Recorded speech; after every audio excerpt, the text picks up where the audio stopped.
Hey everybody, Woody here, Maintenance Manager at Venterra at 4123 Cedar Springs.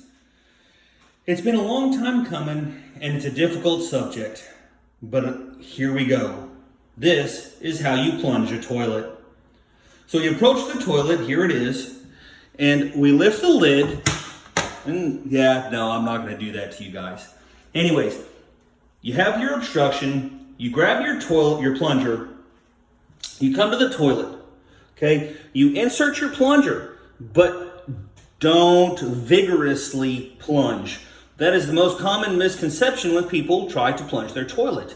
Insert your plunger, gently give it a push and let all the air flow out of the plunger. When you draw back, water pulls into the plunger, then with gentle force, push.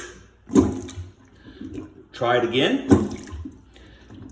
You will hear the difference in the sound between a clogged toilet and an unclogged toilet.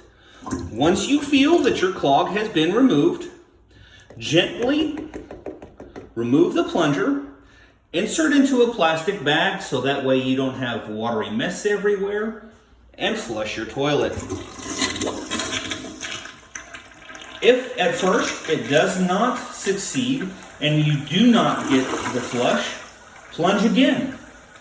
But if it does go down, which is wonderful, which is what we want, best practice, come over, get a little bit of toilet paper, pull that off, wad it up, wait for the toilet to finish filling, get you a decent ball of toilet paper, drop it in the toilet,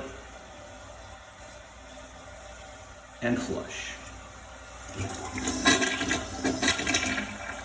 This will check to make sure that your obstruction is truly gone. If the water backs up, resume plunging.